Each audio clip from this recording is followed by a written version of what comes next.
Chapter 5. The next morning, Mr. Baldwin and Patches set out for town. "I suppose," said the Dean in a slightly curious tone coloured the remark, "that maybe you're more used to automobiles. Buck and Prince here in this old buckboard might seem pretty slow to you." Patches was stepping into the rig as the Dean spoke. As the young man took a seat at the cattleman's side, the Dean nodded to Phil, who was holding the team.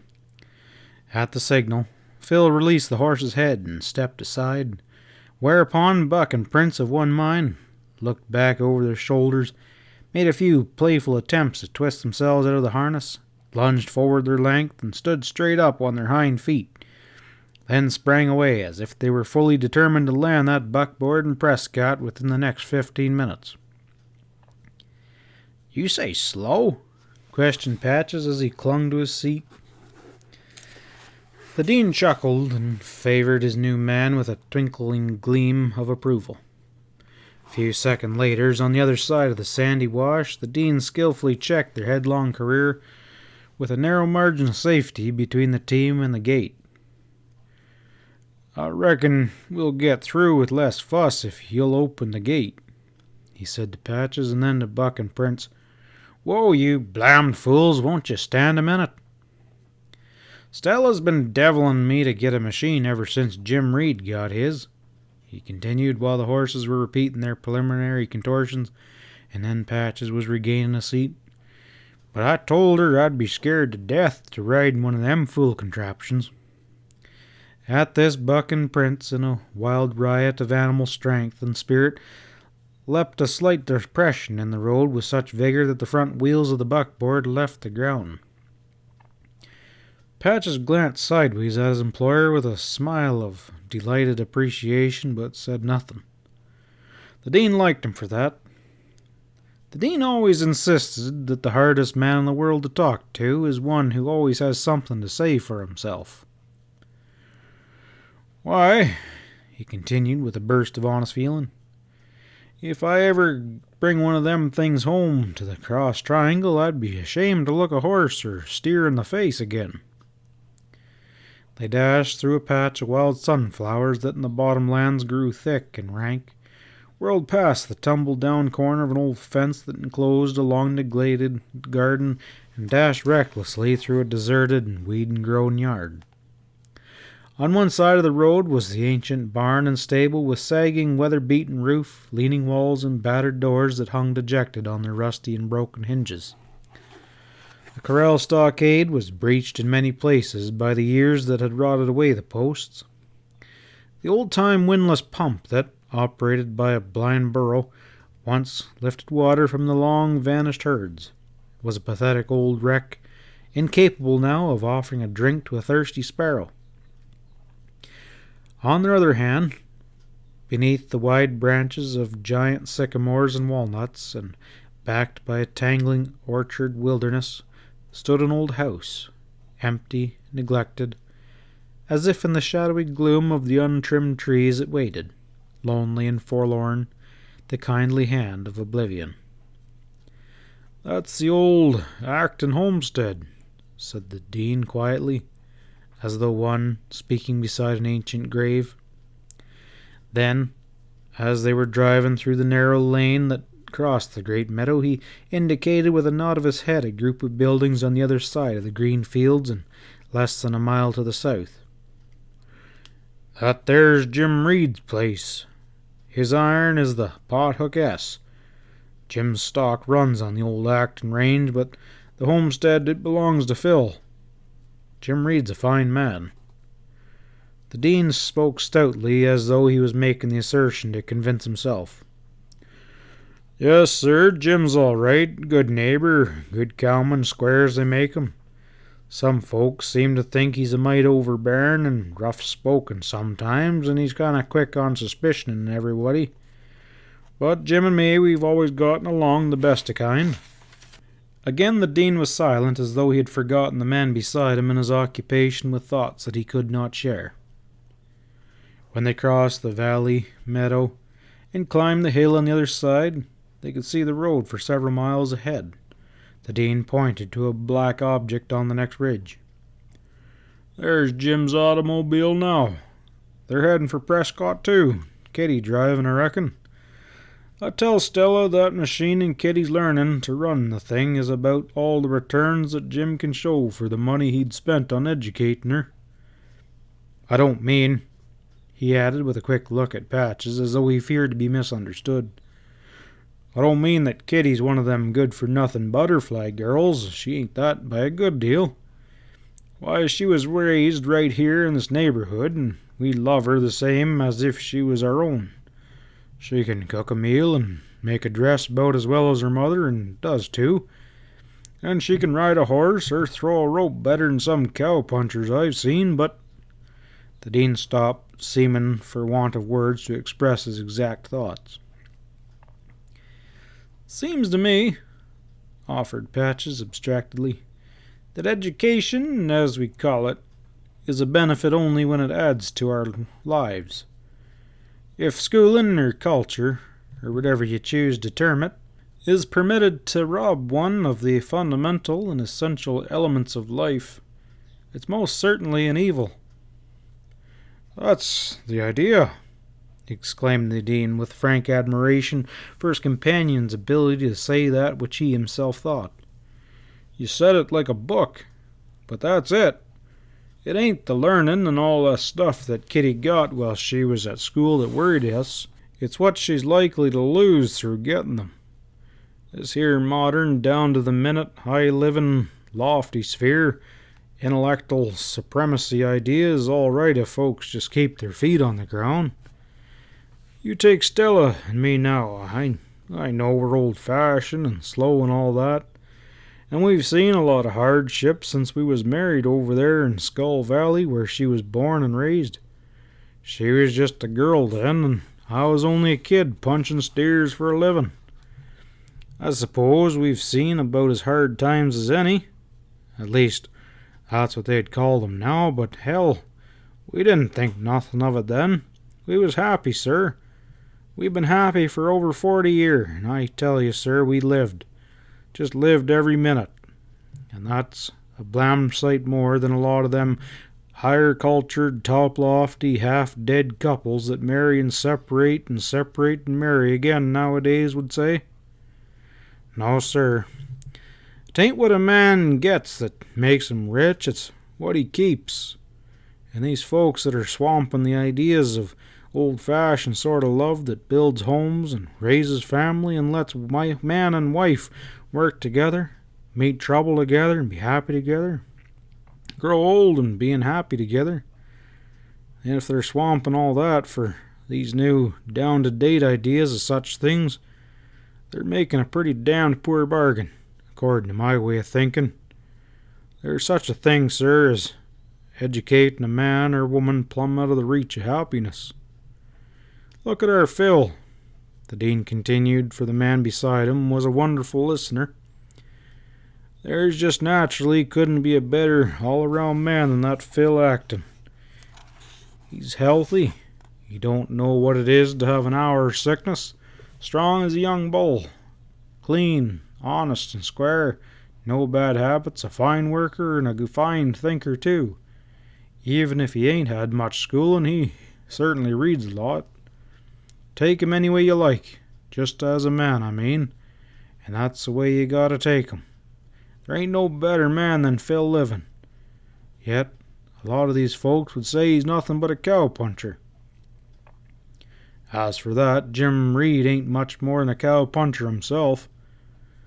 I tell you, I've seen cow-punchers that was mighty good men, and I've seen graduates from them universities that was plumb good for nothing, with no more real man about 'em than one of them wax dummies that they hang clothes on in the store winders. What any self-respecting woman can see in one of them that would make her want to marry him is more'n I'd be able to ever figure out.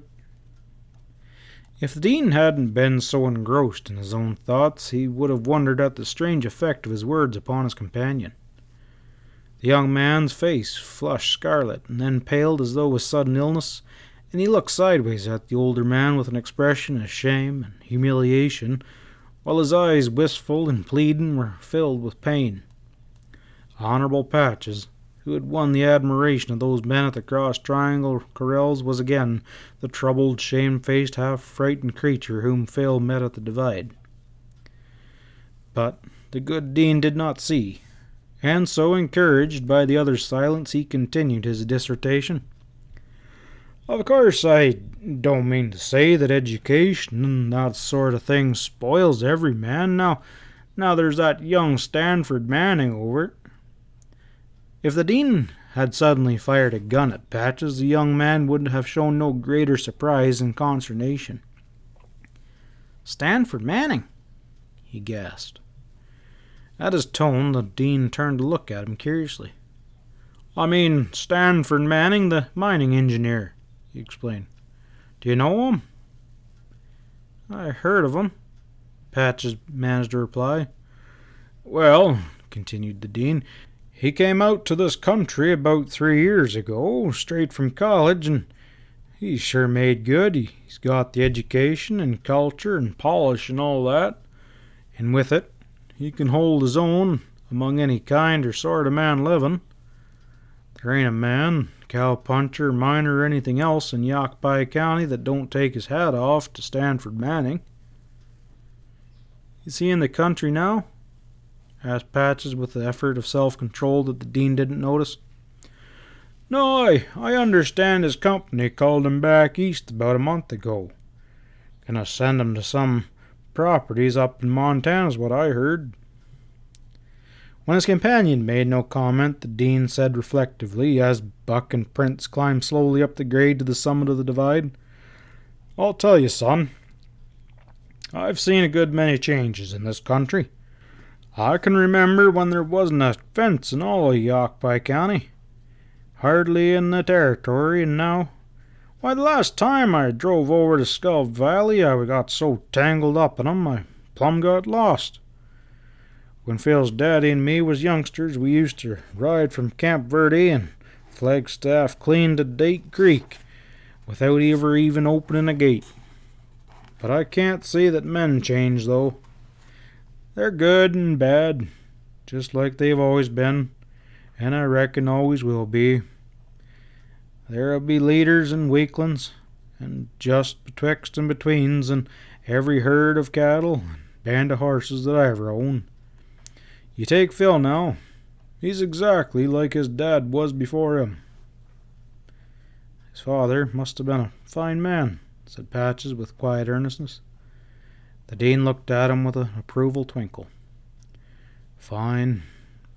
For a few minutes, as they rounded the turn of the road on the summit of the divide, where Phil and the stranger had met, the Dean looked away towards Granite Mountain. Then, as if thinking aloud rather than purposely address his companion, he said, John Acton, Honest John, everyone called him. John and I came to this country together when we were boys. We walked in, sir, with some pioneers from Kansas. We kept in touch with each other all the while we was growing to be men, punching cattle for the same outfits most of the time, even did most of our courting together. Phil's mother and Stella were neighbors and great friends over there in Skull Valley. When we'd finally saved enough to get started, we located homesteads close to each other back there in the valley, and as soon as we could get some sort of shacks built, we married the girls and set up housekeeping. Our stock ranged together, of course, but John sort of took care of the east side of the meadows, and I kept more to the west. When the children came along, John and Mary had 3 before Phil, but only Phil lived. When the children came along and the stock was increased, we built some decent houses. Things seemed to be about as fine as possible. Then John went on a note for a man in Prescott. I tried my best to keep him out of it, but shucks, he just laughed at me. You see, John was one of the best-hearted men that ever lived. One of those men, you know, that just naturally believes in everybody. Well, wound up after a while by John losing mighty well everything. We managed to save the homestead, but practically all the stock had to go, and Wasn't more than a year after that till Mary died. We never did know what was the matter with her, and after that it seemed like John was never the same. He got killed in the rodeo that fall. Just wasn't himself somehow. I was with him when he died. Stella and me, we raised Phil. We don't know any difference between him and one of our own boys. The old homestead's his, of course, but Jim Reed's stock runs on the old range. Phil's got a few head that he works with mine, a pretty good bunch by now, for he keeps adding to what his father left, and I've paid him wages ever since he was big enough. Phil, he doesn't say much, even to Stella and me, but I know he's figuring on fixing up the old home place someday. After a long silence, the dean said again, as though voicing some conclusion of his unspoken thoughts. Jim Reed's pretty well fixed, you see, and Kitty being the only girl, it's natural, I reckon, that they should have ideas about her future and all that. I reckon it's natural, too, that the girl should find ranch life away out here so far from everywhere. A little slow after her 3 years at school in the East. She never says it, but somehow you can most always tell what Kitty's thinking without her speaking a word. I know a few people like that, said Patches, probably more because there was little else he could say. Yeah, and when you know Kitty, you'll say, like I always have, if there's a man in Yaqui County that wouldn't ride the hooves off the best horse in his outfit day or night to win a smile from her, he ought to be lynched.